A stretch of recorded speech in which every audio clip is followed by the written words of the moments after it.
start kita dari sini, terutama untuk yang masih awam begitu. Dari mulai tenaga pengajar. Jadi kalau usulan jabatan akademik itu ada jenis-jenisnya, Ibu dan Bapak ya. Jadi kalau yang masih tenaga pengajar itu bisa mengajukan ke asisten ahli atau bisa juga langsung ke lektor. Itu disebut dengan pengangkatan pertama. Ya. Jadi ada 4 kategori. Yang pertama pengangkatan pertama, yaitu dari tenaga pengajar ke asisten ahli, atau jika yang memiliki ijazah S3 dari tenaga pengajar bisa langsung ke lektor. Dan ini jabatan akademik nanti beriringan dengan pangkat ya, tapi pemrosesan di kami itu di bagian yang berbeda ya. Kalau di saya di Diktendik itu mengurus jabatan akademiknya saja begitu ya, sampai terbit PAK untuk asisten ahli dan lektor. Nah, kemudian untuk lektor kepala dan guru besar penilaian juga ada di kami, tapi nanti kemudian akan dilanjutkan ke dikti, gitu ya. Jadi ada 2 kali penyaringan untuk lektor kepala dan guru besar. Nah, untuk kepangkatan itu ada di HKT, Hukum Tata Laksana dan Kepegawaian. Jadi adanya di tempat yang lain. Gitu. Jadi setelah proses jabatan akademik di kami di Diktendik, nanti Ibu dan Bapak kalau untuk pengusulan pangkat itu di bagian yang berbeda ya, di HKT. Oke, tadi pengangkatan pertama itu kalau di inpassing pertama itu akan ke 3B begitu ya. Kalau untuk yang lektor bisa langsung ke 3C. Nah, kemudian untuk jenis yang kedua adalah kenaikan jabatan yang reguler ya, selanjutnya ya. Di dalam PO juga ada beberapa istilah seperti ini supaya mudah memahami. Kenaikan jabatan reguler itu contohnya misalkan dari asisten ahli ke lektor gitu ya, dari lektor ke lektor kepala, kemudian dari lektor kepala ke profesor tanpa melihat kumnya ya. Jadi pokoknya kalau dari AA 150 itu mau ke lektor 200 atau lektor 300 itu namanya sama, kenaikan jabatan reguler. Atau dari lektor 200 ke lektor kepala 550 itu juga sama ya, disebutnya sebagai kenaikan jabatan reguler. Nah, kemudian ada yang disebut dengan loncat jabatan, ya. Jadi Ibu dan Bapak yang sekarang startnya dari asisten ahli, misalkan, tapi ingin langsung ke lektor kepala, bisa atau tidak? Bisa, ya. Boleh saja, tapi tentunya dengan persyaratan yang berbeda. Ataupun dari lektor langsung ke profesor itu juga bisa, gitu ya. Tapi ya tentunya syaratnya tidak mudah, gitu ya. Apa yang jelas pasti jurnalnya juga harus banyak, gitu. Nah, kemudian ada satu istilah lagi yang dinamakan dengan kenaikan dalam jabatan yang sama. Nah, kalau kenaikan dalam jabatan yang sama itu dalam satu level tapi hanya menambah kum gitu ya, dari lektor 200 ke lektor 300 atau lektor kepala 400 ke 550 atau ke 700 dan profesor dari 850 ke 1050. Nah, ini ya, jadi pangkat-pangkat ini dari mulai 3B sampai 4E itu dapat diperoleh oleh dosen secara bertahap gitu ya, tergantung dari jabatan akademik yang dimiliki. Nah, ini mekanisme penilaiannya, ini saya ngambil gambarnya masih dari slide yang lama, jadi masih kopertis ini, LL-Diktinya juga masih kopertis. Jadi pertama dosen itu mengusulkan ke prodi gitu ya, kalau di universitas, kemudian ke fakultas, kemudian ke perguruan tinggi atau ke universitas. Nah, dari universitas nanti diusulkan ke LL-Dikti gitu ya. Nah, seperti yang sudah Ibu dan Bapak pahami bersama bahwa sekarang pengusulan sudah melalui online ya, baik ke LL-Dikti maupun ke Dikti gitu ya. Nah, kalau untuk asisten ahli dan lektor itu selesai sampai di sini begitu ya, di LL-Dikti itu sudah sampai diterbitkan PAK dan SK-nya. Nah, tapi untuk lektor kepala dan guru besar itu proses akan dilanjutkan ke kementerian ya. Di sini kementeriannya juga masih yang lama. Sekarang kementeriannya Kemendikbudristek ya. Dan untuk lektor kepala dan guru besar dari Dikti sudah launching ya tentang selancar PAK. Jadi untuk Ibu dan Bapak yang mengusulkan lektor kepala dan guru besar itu bisa mengecek usulannya sampai di mana gitu ya. Jadi tidak perlu bertanya lagi ke kami atau ke SDM di Telkom. Ibu dan Bapak harus memiliki akun masing-masing. Kalau sudah mengusulkan nanti dapat akun dan bisa mengecek usulannya sudah sampai mana. Termasuk di kami juga sama seperti itu ya. Jadi kalau misalkan Ibu dan Bapak ingin tahu usulannya sampai mana, itu bisa dicek di aplikasi ya. Atau mungkin bisa bertanya ke Mas Tejo saja juga bisa ya. Nah, ini kalau mekanisme di kami seperti ini. Jadi kenapa rantainya panjang begitu ya. Jadi dari operator PT itu kan dikirim ke kami. Ya, itu akan masuk ke operator di Diktendik sini ya. Kegiatan yang dilakukan adalah pemeriksaan berkas usulan, kemudian pengiriman usulan ke tim penilai, kemudian kalau ada kekurangan atau tidak memenuhi persyaratan akan dikembalikan, gitu ya. Nah, tapi kalau sudah oke, nanti akan dikirim ke tim penilai. Nanti di tim penilai itu ada dua jendela, ada dua menu, yaitu approval tim penilai. Penilai ini setuju atau tidak untuk menilai, begitu. Kemudian yang kedua, kalau setuju ada masuk ke menu penilaian. Ya, jadi di sanalah inti dari penilaian angka kredit itu ada di akun penilai setelah masuk ke jendela penilaian, gitu ya. Nah, nanti di sana di penilai akan diperiksa segala sesuatu persyaratan bidang A, B, C, D-nya itu memenuhi syarat atau tidak, gitu ya. Nah, kemudian dari penilai akan dikembalikan ke operator di Diktendik ini ya. Apakah usulannya di ACC atau tidak, itu akan dikembalikan ke operator kami di Diktendik. Nah, kalau sudah oke, nanti dicetak PAK-nya, tapi kalau misalkan masih ada revisi, nanti dari kami akan dikembalikan lagi ke pengusul ya. Nanti operator di Telkom yang akan menerima usulan revisinya ya, akan ada di draft nanti. Nah, nanti kalau sudah oke, yang asisten ahli dan lektor itu akan dicetak PAK-nya, kemudian ditandatangani oleh sekretaris, dan kemudian dilanjutkan prosesnya dari kami dikirimkan ke HKT gitu. Jadi ini juga prosesnya tidak sebentar memang ya, dari kami ini SOP-nya 30 hari, kemudian dari kami akan dilanjutkan lagi ke HKT untuk dibuatkan SK gitu. Nah, sebetulnya juga ini harusnya selama masa pandemik ini ada SOP baru begitu ya, SOP pandemik, karena walau bagaimanapun juga ini pasti akan ada kendala gitu ya selama PPKM seperti ini, kami tidak bisa memenuhi SOP sesuai dengan yang dijanjikan gitu. Tapi kami berusaha untuk selalu menepati gitu SOP tersebut. Nah, kemudian kalau tadi lektor kepala dan guru besar setelah di-ACC oleh penilai di LLDikti, maka nanti akan di-upload ke PAK Kemdikbud gitu ya oleh operator kami. Dan ini pun kami berpikir untuk membantu mempercepat, mungkin nanti akan meminta bantuan operator di PTS juga untuk mengupload ini, karena memang tidak sedikit juga yang diupload gitu ya, dan banyak hal gitu yang kayak perlu ketelitian juga gitu ya, ataupun misalkan nanti ada pendampingan lah gitu ya dari operator di perguruan tinggi, karena jangan sampai ada kadang-kadang ada yang suuzon gitu ini bener nggak sih nguploadnya gitu ya, kok yang kita ditolak terus gitu ya, ini jangan-jangan ada yang nggak ke-upload nih gitu. Banyak hal-hal seperti itu terjadi ya Ibu dan Bapak. Makanya saya kepada yang protes akhirnya ya sudah, tolong didampingi saja gitu ya, operator PT sana silakan mendampingi operator kami di sini. Nah, setelah dikerjakan bersama-sama, jadi tidak boleh ada yang komplain kan gitu ya, sama-sama ada saksi jadinya. Nah, seperti itu ya. Perlu diketahui juga memang upload ini juga tidak mudah begitu ya, harus rapi begitu ya, harus hati-hati. Nah, ini untuk lektor kepala dan guru besar tadi ya sudah saya jelaskan juga.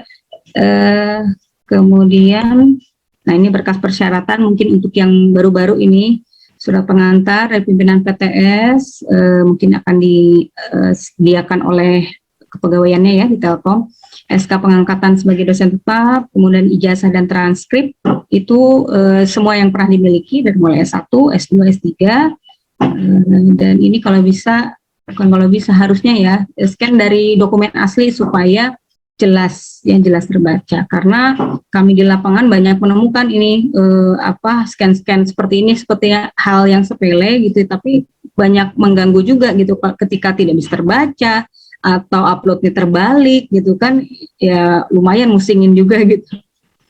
kemudian DUPAK ya, surat pernyataan melaksanakan pendidikan dan pengajaran, bidang A, bidang B, bidang C, bidang D, berita acara Senat.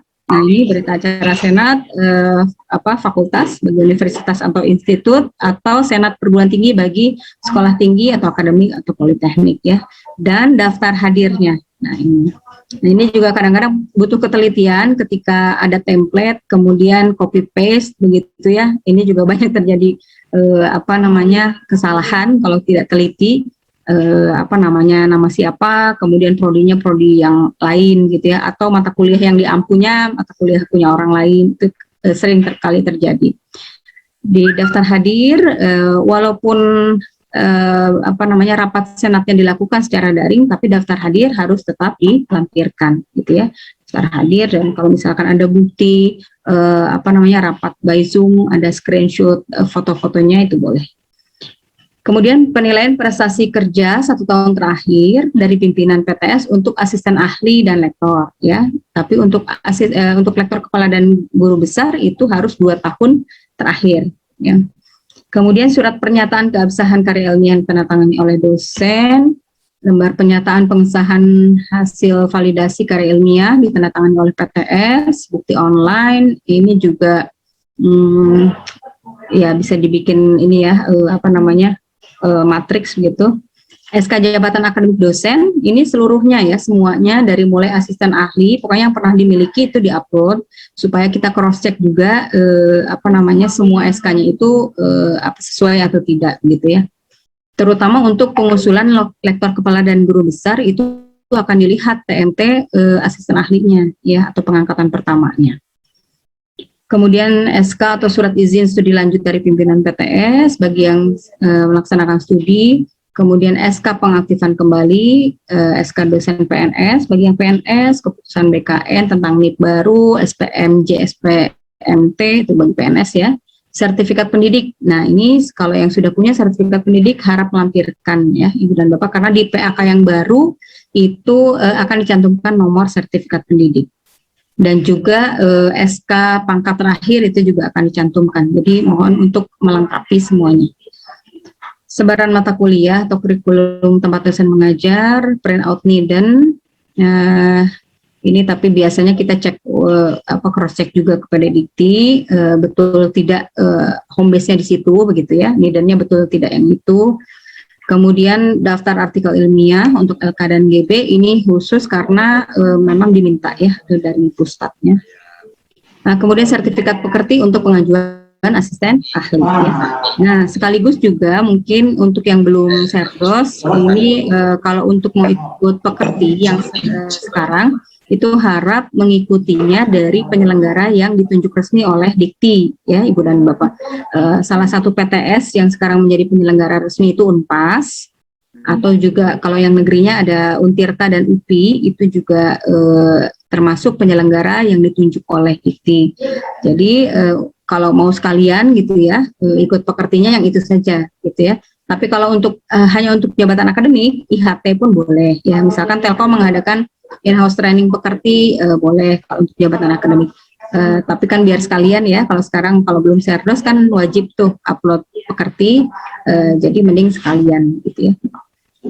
Nah, kemudian ini dari hasil rapat terakhir kami dengan tim penilai, itu ada tambahan persyaratan, yaitu lembar pernyataan yang telah direview. Mengapa diminta lagi oleh penilai ini? Karena banyak sekali dari perguruan tinggi ini seperti asal-asalan gitu ya, asal masuk aja gitu, usulan-usulan itu. Bahkan kadang ada yang secara pribadi gitu. Tidak direview dulu usulannya, langsung saja diupload ke kami gitu ya. Jadi banyak sekali berkas-berkas yang tidak sesuai begitu. Termasuk kinerjanya juga gitu ya, ABCD-nya gitu ya, banyak yang tidak sesuai. Nah, ini untuk menghindari ini para penilai itu menginginkan ditambahkannya lembar pernyataan telah direview ya, bahwa di kampus masing-masing itu harus memiliki reviewer internal gitu ya. Jadi harus dinilai dulu nih di kampus, jangan langsung diusulkan saja gitu. Nah, kemudian sertifikat akreditasi prodi tempat studi S3 ini untuk utamanya untuk yang lektor kepala dan guru besar ya, karena dia dari pusat itu diminta. Nah, ini mungkin sudah paham lah ya, pendidikan atau ijazah S2 150 hukumnya, S3 200, kemudian unsur utama itu terdiri dari pengajaran, penelitian, dan pengajian, dan ada unsur penunjang ya sebesar 10%. Nah, ini komposisi atau proporsi angka kredit yang dibutuhkan untuk kenaikan jabatan akademik ya. Jadi bagi Ibu dan Bapak yang sekarang berstatus tenaga pengajar akan mengajukan ke asisten ahli, maka dibutuhkan PUM sebesar berapa? 150 itu kan sudah didapat atau diperoleh dari ijazah ya. Nah, tambahannya yaitu hanya 10 PUM. Ya, 10 PUM itu komposisinya 55% dari bidang A, pengajaran itu minimal, dari bidang B minimal 25%, dan bidang C dan D itu maksimal 10%. Jadi kalau C dan D itu maksimal ya, jadi nggak usah banyak-banyak kalau C dan D. Kalau A dan B itu sebanyak-banyaknya. Nah, kemudian untuk lektor yang masih S2 itu untuk pengajuan ke lektor, maksudnya yang dia berpendidikannya masih S2, itu maka komposisi atau proporsi angka kreditnya dari bidang A itu minimal 45%, penelitiannya 35%, C dan D-nya sama semua ya. Kalau C dan D itu maksimal 10% dari KUM yang dibutuhkan. Kemudian lektor kepala itu boleh S2, boleh S3 ya, masih ada yang misalkan masih ada yang S2 boleh, tapi tentu nanti syaratnya akan berbeda ya. Jadi lektor kepala itu boleh yang berstatus berpendidikan S2 dan S3 ya. Untuk kenaikan ke lektor kepala dibutuhkan unsur A minimal 40%, kemudian unsur B-nya 40%, C dan D-nya maksimal 10%. Dan untuk profesor tentunya harus S3, itu bidang A-nya minimal 35%, bidang B-nya minimal 45%, C dan D-nya 10% maksimal.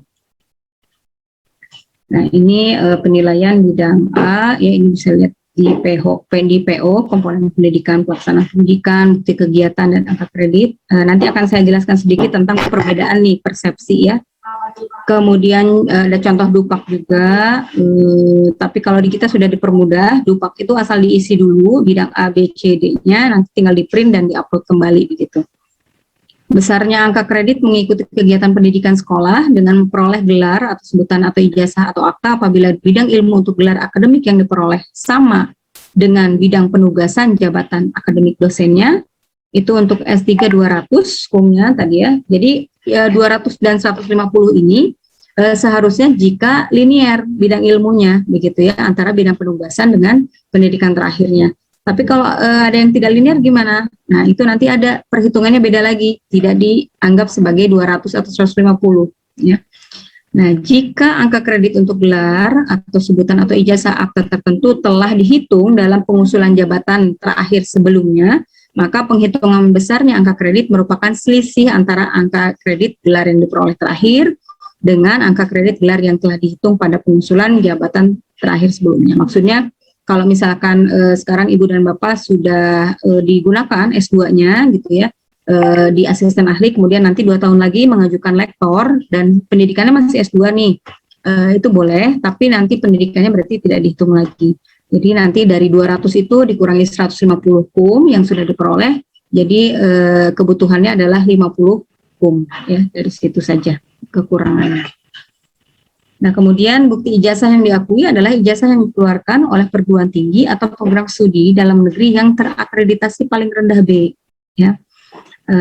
Atau kalau perguruan tinggi luar negeri itu harus ada penyetaraan, ya, dari Ditjen, ini bukan Ditjen lagi ya kalau sekarang, Direktorat Bea Mawa, ya. Apabila bidang ilmu untuk gelar akademik terakhir yang kedua tidak sesuai, nah ini ya, kalau ada kadang-kadang gitu ya, ada yang sekolah lagi gitu ya, kemudian bidang ilmunya tidak sesuai begitu ya, maka angka kreditnya disamakan dengan angka kredit kegiatan pengembangan diri untuk meningkatkan kompetensi dengan nilai angka kredit untuk S3 setara 15 angka kredit dan S2-nya 10 angka kredit. Ya, jadi tidak lagi 200 dan 150 ya, tapi 15 dan 10. Nah, ini contoh, nanti kita lihat mungkin Ibu dan Bapak juga sudah paham ya, apa namanya kum-kumnya masing-masing berapa. Nah, ini kita lihat.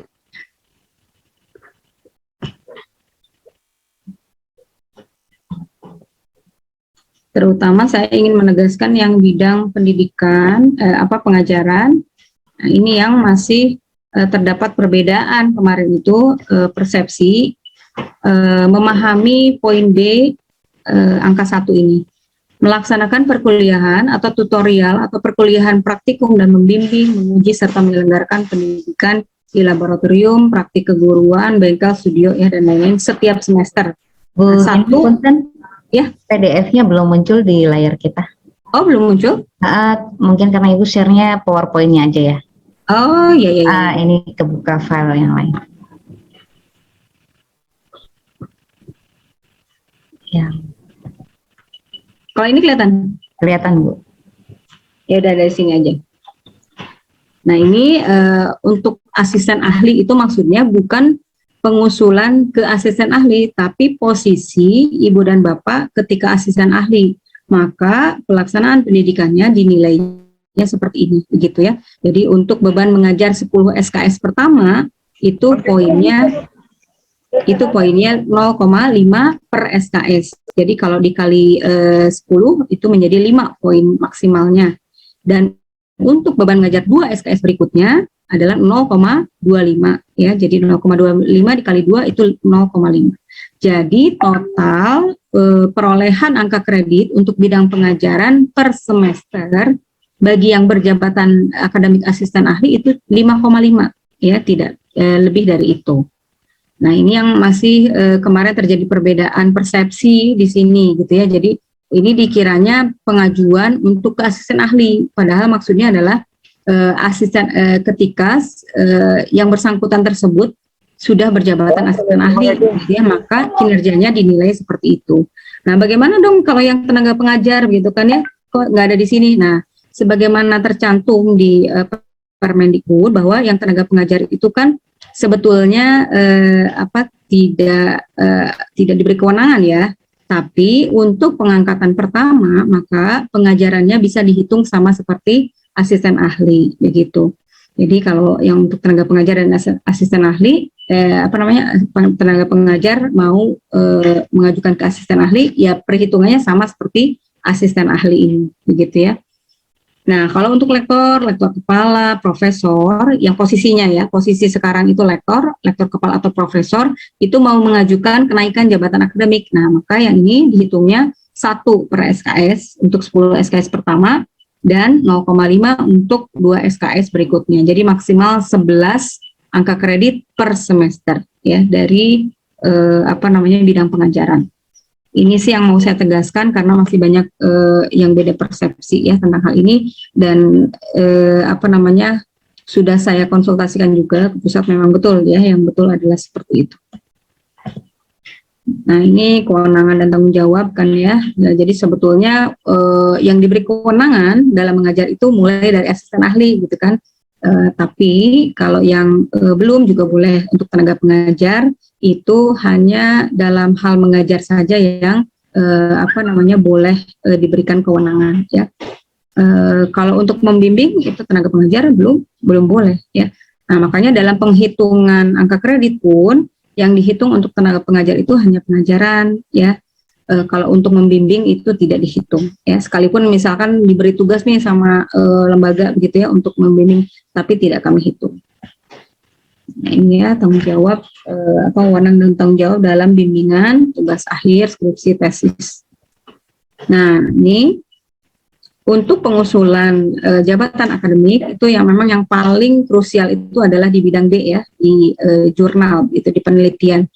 Nah, ini di di PO PAK 2019 plus suplemen itu ada perubahan dari PO sebelumnya, yaitu kalau sebelumnya itu ada di atasnya itu tugas, tanggung jawab dan dalam publikasi karya ilmiah untuk kenaikan jabatan akademik reguler sebagai penulis pertama dan sekaligus penulis korespondensi ya. Nah, di yang baru itu sekaligus penulis korespondensinya dicoret ya, jadi cukup sebagai penulis pertama ya. Untuk asisten ahli itu jurnal nasional terdiri dari jurnal nasional terakreditasi peringkat 3, 4, 5, 6 atau juga yang di luar peringkat. Artinya yang belum terakreditasi juga masih boleh kalau untuk pengusulan ke asisten ahli. Nah, kalau untuk lektor ini masih sama, tapi tentunya kalau lektor harus lebih berkualitas lah ya. Nanti juga penilai akan melihat. Nah, kemudian untuk lektor kepala yang S2 itu wajib memiliki jurnal internasional ya sebagai syarat khususnya. Kalau lektor kepala yang S3 boleh jurnal nasional terakreditasi peringkat 1 atau 2 ya, Sintas 1 dan 2. Nah, untuk profesor itu wajib jurnal internasional bereputasi. Nah, tadi yang reguler, kenaikan reguler. Nah, sekarang untuk yang loncat jabatan, ya, untuk yang loncat jabatan juga sama. Ini sebagai penulis pertama, ya, kewajibannya dari asisten ahli ke lektor, misalkan ya, maka syarat khususnya adalah jurnal internasional bereputasi, wajib minimal 2 buah, dan lektor ke profesor itu wajib minimal 4 buah, ya, dengan syarat kelanjutannya adalah 50%-nya wajib berasal dari JIP dengan impact factor sesuai rata-rata klaster bidang ilmunya seperti yang Bapak sudah tahu mungkin ya. Tergantung bidang ilmunya, kalau art and humanities itu di Scopus 0,25, impact factornya kalau di Web of Science 0,5 ya, dan seterusnya.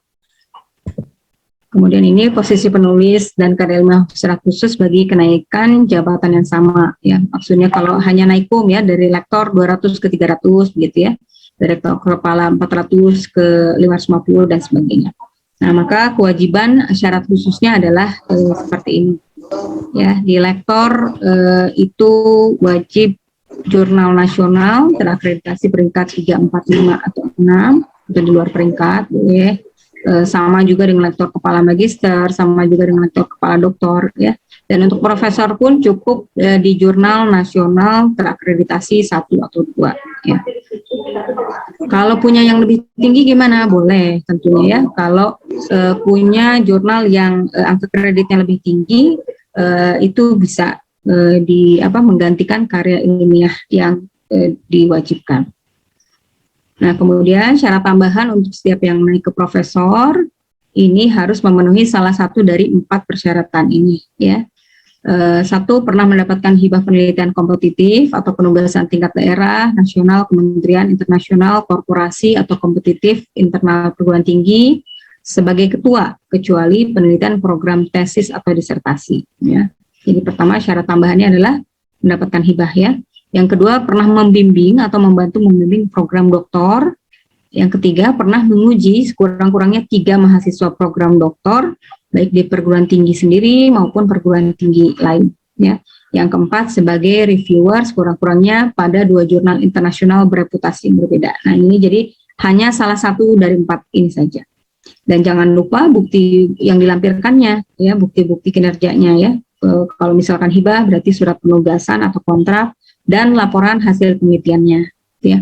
Nah, jadi untuk setiap kinerja Ibu dan Bapak baik bidang A, B dan C itu selain bukti penugasan juga bukti kinerjanya jangan lupa gitu ya. Misalkan bidang pengajaran nih bukan hanya SK mengajarnya tapi juga bukti kinerjanya apa, berupa DHMD atau misalkan berita acara perkuliahan boleh ya. Atau kalaupun tidak ada itu daftar nilai juga boleh ya, salah satu saja kalau bukti kinerja ya. Begitupun dengan C dan D. Kalau C dan D biasanya kebalikan dari bidang A. Biasanya dosen itu mengupload bukti kinerjanya saja, tapi tidak mengupload bukti penugasannya. Ya, padahal ini juga harus ada. Ya, selain misalkan sertifikat sebagai pembicara di webinar, juga harus ada surat undangannya atau surat permohonan menjadi narasumber. Nah, itu ya sebagai bukti penugasan. Atau surat tugas dari lembaga juga bisa. Nah, ini ada juga syarat khusus untuk kelompok luar biasa ya. Kelompok luar biasa ini yang masa kerja aktifnya minimum. Kalau untuk guru besar itu minimal 10 tahun, maksimal 20 tahun. Jadi kalau di bawah 10 tahun itu belum bisa.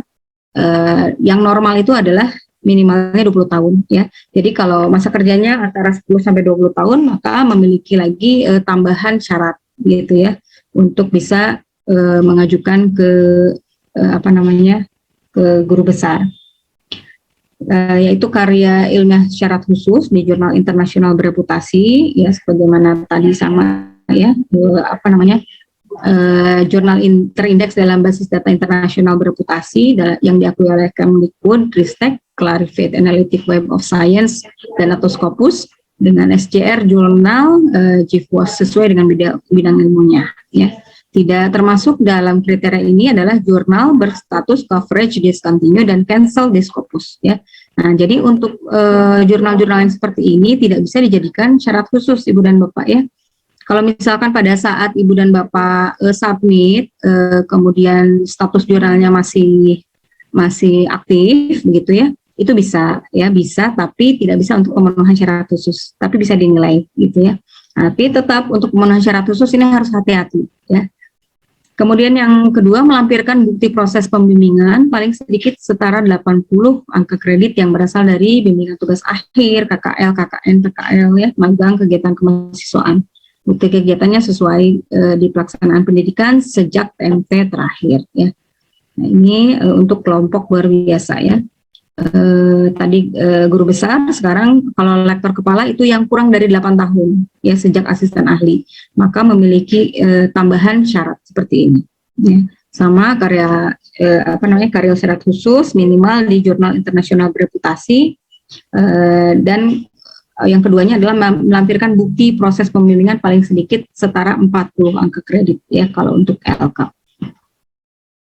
Nah, atau juga bisa yang ijazah S3-nya belum 3 tahun ya, tapi mau mengusulkan ke profesor. Tapi misalkan karya ilmiahnya sangat banyak, sangat bagus, nah, itu bisa ya. Tapi dengan tambahan syarat seperti ini ya. Satu karya khusus karya ilmiah syarat khusus minimal di jurnal internasional bereputasi terbit setelah studi, bukan bagian dari disertasi. Nah, ini makanya pentingnya surat tugas belajar itu supaya kita tahu studinya itu dari kapan sampai kapan gitu ya. Kemudian yang kedua, satu karya syarat khusus di jurnal internasional bereputasi terbit setelah studi bukan bagian disertasi yang memenuhi SJR ya atau GIFWAS-nya yang sesuai bidang ilmunya. Nah, mungkin sudah paham ya, penulis pertama adalah yang disebut pertama dalam setiap karya ilmiah, penulis pendamping adalah penulis yang disebut kedua, dan seterusnya. Kemudian penulis korespondensi adalah penulis yang bertanggung jawab untuk korespondensi, dan penulis utama adalah penulis pertama sekaligus penulis korespondensi. Nah ini ya mungkin proporsinya sudah paham ya bagaimana cara penilaiannya. Nanti tim ini mungkin review dari internal sendiri ya yang akan mereview ini. Penulis pertama berhak berapa gitu ya, penulis korespondensi berapa dan lain sebagainya.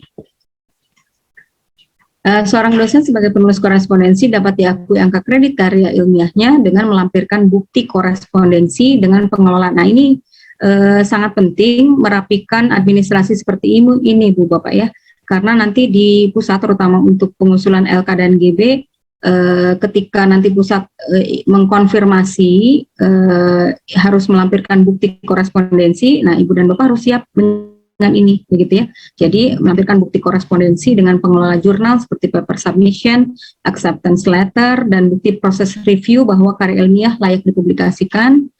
Surat pernyataan dari redaksi jurnal tidak cukup untuk membuktikan dosen sebagai penulis korespondensi. Nah ini ya. Jadi ini juga banyak yang ditanyakan kalau dari pusat itu ya, bukti korespondensinya apa gitu ya. Jadi harus tersimpan rapi. Nah, kalau ini simulasi mungkin tidak begitu penting ya, Ibu dan Bapak sudah paham lah ya, kalau cara perhitungan. Kemudian ini batas kepatutan. Ada hal-hal juga yang harus diperhatikan tentang batas kepatutan ya. Tadi di bidang pengajaran misalkan sudah saya sebutkan per semester itu maksimal 5,5 ya angka kredit untuk asisten ahli dan 11 angka kredit untuk lektor ke atas ya. Dan untuk membimbing seminar, membimbing KKN dan lain sebagainya, ini juga ada batas-batas kepatutannya ya.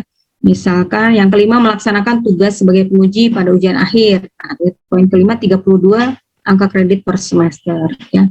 Nah, kemudian untuk yang terakhir misalkan 13 melakukan kegiatan pengembangan diri untuk meningkatkan kompetensi 15 angka kredit per semester ya.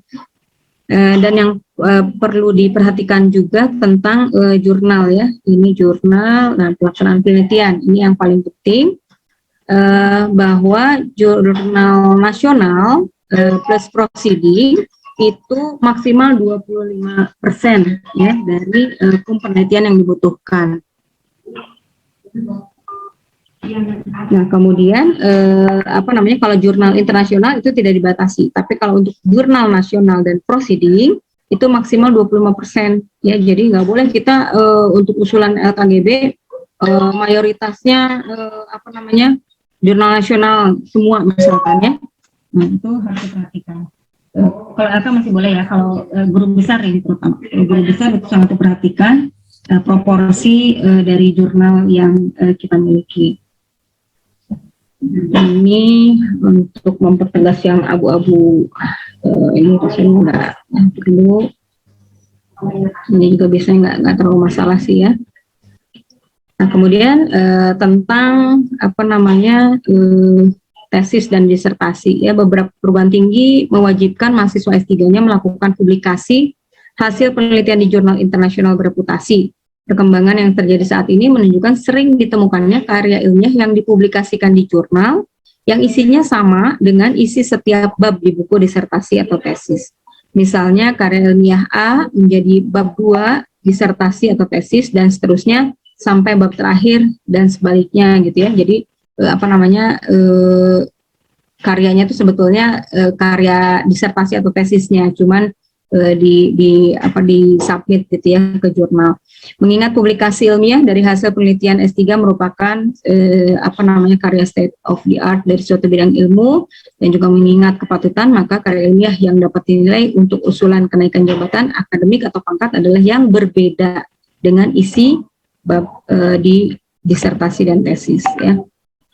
Nah, begitupun kalau dibukukan ya, sama seperti ini, disertasi atau tesis yang dicetak atau diterbitkan secara luas baik dalam bentuk cetak ataupun soft copy melalui daring dengan menggunakan bahasa Indonesia atau salah satu bahasa yang diakui oleh PBB dan mempunyai ISBN tidak dapat dinilai sebagai buku referensi ya, karena masih bagian dari disertasi atau tesis ya. Nah, ini yang bisa diakui itu kalau yang ada kebaruan gitu ya, ada sintesis atau pengembangan dari disertasi dan tesis ya. Walaupun ini yang bisa mengukur 50% itu siapa sih gitu ya, kadang juga ini masih ya pasti subjektif lah gitu ya, menurut penilai A ini udah 50% nih, menurut penilai B. Jadi standarnya sebetulnya ini belum ada yang baku begitu Ibu dan Bapak ya. Makanya hasil penilaian dari semua karya Ibu dan Bapak pun memang akhirnya sih pada akhirnya walaupun PO-nya sama, tapi karena tergantung persepsi masing-masing penilai, ya akhirnya jadi subjektivitasnya juga tinggi begitu ya. Itu yang perlu diketahui. Jadi sering yang protes ke saya gitu ya, Bu kenapa ini padahal saya sama teman saya ini sama loh begitu ya, ini posisi saya sama teman saya itu begini, tapi kok yang saya ditolak tapi yang teman saya diterima gitu di ACC. Nah itulah gitu ya, saya katakan ya memang begitu Bu, mohon maaf ya, kata saya memang mungkin Ibu harus memperbanyak doa. jawaban yang nggak enak didengar lah. Tapi mau nggak mau memang harus diterima seperti itu, karena subjektivitas dari penilai juga pasti sangat berpengaruh gitu ya, persepsi penilai bagaimana gitu ya. Jadi nanti karya-karya ilmiah yang Ibu Bapak sudah punya, sudah disubmit ke jurnal, kadang-kadang ada yang protes, kenapa kan ini kan udah submit nih, udah setujui, kan sama jurnalnya juga sudah direview, kok dinilainya segini, kan harusnya segini begitu ya. Nah, nilai yang ada di PO itu adalah nilai maksimal ya Bu dan Bapak. Dan para penilai, para reviewer kami juga berhak untuk menilai kembali kualitas dari karya ilmiah yang Ibu Bapak punya begitu ya. Jadi walaupun misalkan jurnal saya ini harusnya 20 nih nilainya, tapi penilai dinilai hanya 10 misalkan setengahnya, ya itulah gitu ya yang harus kita terima seperti itu, karena memang dinilai kembalinya seperti itu. Nah, bahkan jangankan di LLDikti gitu ya, jangankan di pusat, di LLDikti pun begitu gitu ya. Jadi sudah ACC di LLDikti pun yang LKGB di pusat tuh masih sering bolak-balik juga begitu ya. Ini masih ditolak lagi. Padahal di kitanya sudah ACC gitu ya. Ini memang kenapa sih memang beda gitu PO-nya, kadang ada yang nanya begitu ya. Harusnya kan kalau sudah ini sudah di ACC di LLDikti, kenapa di pusat harus ditolak ya? Itulah karena beda penilaian, mungkin beda persepsi gitu ya, dan mungkin tingkat kehati-hatiannya lebih tinggi kalau di pusat gitu ya, terutama kan usulan LK dan GB pasti harus memiliki kualitas yang lebih tinggi. Nah ini karya yang terbit di jurnal asal conference tetap dinilai sebagai hasil conference ya atau proceeding. Ini juga masuk ke dalam nantinya pembatasannya berbeda ya kalau proceeding. Nah ini juga harus hati-hati kalau seorang dosen berkedudukan sebagai chief editor atau editor jurnal yang akan mengajukan usulan jabatan akademik LK dan GB, karya ilmiah pemenuhan syarat khususnya harus diterbitkan di luar jurnal yang dikelolanya. Nah ini ya, sekalipun misalkan jurnal Ibu dan Bapak sebagai editor di jurnal internasional gitu ya, tapi Ibu dan Bapak submitnya di situ untuk karya ilmiah syarat khususnya. Nah ini nanti kalau di pusat itu akan ditolak gitu ya, karena akan dilihat editorial boardnya gitu. Nah ini harus diterbitkan di luar jurnal yang dikelola ya, kalau untuk pemenuhan syarat khusus. Tapi kalau untuk tambah-tambah kumis saja sih boleh. Bagi dosen yang ini mah pangkat ya, nggak usah lah ya. Nah ini ada perubahan di surat edaran Ditjendikti yang terakhir, bahwa untuk semua jenis kenaikan jabatan akademik ke profesor dapat diproses setelah pangkat dosen yang bersangkutan mencapai minimal pangkatnya penata tingkat 1 atau 3D. Kalau sebelumnya itu harus 4A ya. Tapi ternyata juga di lapangan sebelum aturan ini berubah, juga di lapangan ternyata ada yang 3D sudah di ACC, termasuk yang dari Telkom. Iya Bu. Nah, ini ya sudah tahu ya, kalau similarity check itu tidak boleh lebih dari 25%. Kemudian, tentang kelebihan angka kredit. Tentang kelebihan angka kredit ini, sebelumnya itu, kelebihan angka kredit itu pada unsur penelitian aja ya, dapat dipergunakan maksimal 40% dari angka kebutuhan minimal unsur penelitian untuk kenaikan jabatan akademik ya. Yang berikutnya, kecuali kalau pengangkatan pertama ya, nggak dihitung. Nah, tapi di SE yang nomor 4 yang baru yang 2021 itu bidang penelitian kalau ada kelebihan angka kredit sebelumnya itu bisa digunakan untuk pengajuan jabatan akademik yang selanjutnya jika angka kredit yang sekarang sedang diajukan itu sudah memenuhi, baru bisa ditambahkan gitu ya. Jadi ya percuma aja sih sebetulnya ya. Harus terpenuhi dulu angka kreditnya, baru yang lama bisa ditambahkan gitu ya. Jadi hanya nambah-nambah nilai aja. Nah ini juga sebetulnya tidak membantu ya kalau untuk pemenuhan angka kredit. Nah ini juga masih banyak bertanya tentang kesesuaian bidang ilmu ya. Walaupun kalau yang terlalu detail juga kadang-kadang penilai juga beda persepsi gitu ya. Nah, tentang bidang ilmu, kesesuaian bidang ilmu itu kalau yang lama itu kan linearitas antara S1, S2, S3 gitu ya. Tapi kalau yang sekarang persepsinya atau paradigmanya adalah kesesuaian bidang ilmu itu antara bidang ilmu penugasan ya, kalau untuk yang profesor penugasannya di bidang ilmu apa, kemudian karya ilmiahnya dan juga pendidikan S3-nya itu yang harus sesuai bidang ilmunya ya.